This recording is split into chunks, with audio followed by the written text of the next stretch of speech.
Well, hi, belligerents. My name's Sam. I'm the one that drives the green 86. It's a Hakone Edition 2020. It only comes in one color, two transmission choices. I got the automatic. I know I sinned and didn't get a manual, but it's a daily driver. What made you get this Jared Leto Joker-ass car? I will be completely honest with you. The color. I saw the color in a paint swab book, and I said, oh my God, what car comes in this color? Turns out there was only one. I got a little obsessed. I had to get it. So I tracked one down. Awesome. So previously I've seen basically all your vehicles having been really large SUVs. How's the transition been for you just driving, just the dailiness of it? So, yeah, my first car was a 1999 4Runner with 238,000 miles on it when I got it. Big old brush guard, four-wheel drive. Second car was actually a Jeep Grand Cherokee. That one I had for about a month before. Turns out the coolant hose on those is actually attached underneath, and a guy had it attached with masking tape, not even duct tape. So I was sitting in a Sonic drive-thru when that hose came loose, and really soured me. After that, it was two more 4Runners. Three 4Runners. Yeah, an 06, a 2011, and a 2015. Yeah. So it's been a big change. I still have a Tahoe. I still have a 4x4 vehicle. I'm not going to give that up. But it's been a huge change moving from something that's so far off the ground to something that's a lot more, responsive. So, do you have any Toyota brand loyalty, or do you just most of the stuff you've owned just happens to be Toyota out of What's really funny is that the first vehicle I got entirely because of resale value. The second vehicle was the Jeep Grand Cherokee, and that really turned me off. So I went back to Toyota for the reliability factor. This is the only vehicle that they make in this color. I had to go. It's the only thing that comes in this color. Beautiful. So you mentioned having had a whole bunch of 4x4s. You still have a 4x4. You now have, speedy little boy 2-door. What's next? Motorcycle? Something different entirely? Where do you see yourself going vehicle-wise? Frankly, I will always have a fun driver after having this car. I'm never not going to. If I had to guess, I'm going to assume that probably in the next, when I have my first kid, it's going to turn into a hot hatch. So, who knows? Maybe that GR Corolla hatchback is going to be pretty fun by then. So, if they made, obviously the color is why you have this car.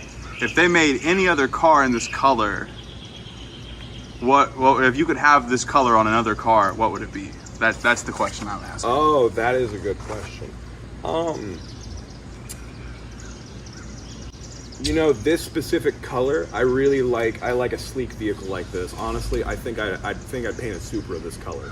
But if I was to go with a different vehicle, I would have to change it up, just a little bit. Green's my favorite color. I think I'm always going to have a green car. Awesome. Sam, self-plug question time. What is your dream car and why? Infinite amount of money, you can only buy one car, you have to keep that car. Okay. This is going to be a bit pretentious. A Rolls-Royce Phantom. I'm not even playing. No, I saw, when I was a kid, I saw one of those How It Was Made, where they actually explained how the Rolls-Royce Phantom is a hand-built car because they build the frame by hand out of wood and then go from there. You can also walk in with an object, let's say, and hand it to them and say, this is the color scheme I want. I already know which object I'm going to bring in. It's going to be a jade earring my mom left me. The car is going to be a light jade. The interior is going to be gold.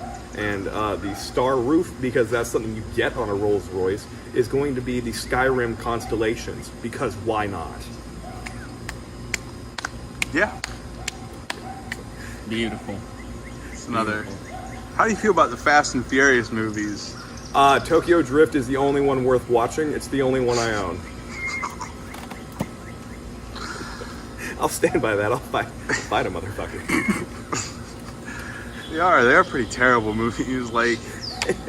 I've watched them all multiple times. I couldn't tell you the plot line of the whole series. I'm just appalled because they keep bringing up how many cars get destroyed in the making of these movies. Yeah. And it's just appalling because they're hard to find cars. Yeah.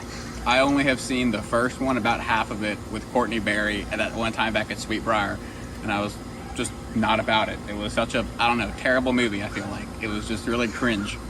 The paints on the cars, the acting, the entire premise just upset me. Skimbeeble. No, I'm telling you, Tokyo Drift's worth it. I've heard that. That's a beautiful movie. That movie's artwork. I love that opening scene where he's got the fucking, I think it's like an Oldsmobile or some old ass muscle car, and he's racing the dude with the Viper and he's talking shit. And it's like, yeah, fuck you, douchebag. I fucking love it. The Get Out driven. Yeah, no, I don't like working on my own cars. I would much rather just hire someone to install my supercharger than do it myself. I was gonna ask. Then if I have an issue, I can go to them and complain as a customer. So that is an ability that I don't like giving up. Besides that supercharger, what do you plan on end up doing with it? Oh, well, I mean, frankly, I've already done a lot. Next thing up on the docket is obviously a little bit of window tinting. What's legal within Virginia, because, you know, I don't have a medical exemption or nothing. That's right, you can get those, a medical exemption for medical grade tinting. That's a thing. You know what, I'm going to get an exhaust system just because I've heard one of those TRD Camrys with one of those aftermarket exhausts. And, I mean, if you can make a Camry sound like a monster. Throw a supercharger on it, and then eventually I'm going to yank the entire interior out and make it purple. So what do you have done to it now? Well, already I've had a paint sealant added, I've had paint film added, I've had an aftermarket subwoofer added, and I've only had the car for not even 6 months. Do you have a most tasteless thing you've ever done to a car? What would you say is the worst thing you've ever done that you look back on and you cringe if you have something like that? What, you mean like to my own car, or the time I stuck a firework in a guy's tailpipe because I was sleeping with his girlfriend? That counts. Valid, but your own car, sir. I mean, tell that story too. What do you mean? That's the whole story? There's no extra components. It's just a... Anyway, I emptied out my pocket. Most tasteless thing I've ever done to a car. Well, so here's my big issue. As I grew up with a car salesman father, and so my first car I actually did a lot of work to. So it was, you know, when I got it, it was 13, 14 years old already. So the first thing I did was actually rewired the entire sound system, like the entire sound system. You know, I had help. But I was 16. Yeah. You know, that's a 16-year-old experience. Yeah, 16-year-old experience. Rewired the entire thing. I put just this. It was Memphis, Tennessee. There was no need, you know, for a four-wheel drive vehicle unless you went mudding. I didn't. But I had put on the front of that 4Runner a brush guard big enough to take down a freaking Rhino. I mean, like, I was not playing. There was no lights. It was just metal all the way up, metal all along the side. I mean, you could hit a tree with that thing. It'd be fine. Yeah, I think that's pretty tasteless, frankly. For no reason to have that. I mean, there's just extra weight just to become something on the road that's dangerous to others, which I was 16. So yeah. So, what's the most tasteless thing you've seen done to a car? Oh my god. What is the most tasteless thing I've ever seen done to a car? So I had this kid walk into the dealership one time, and he was driving a Nissan 350Z. That's the...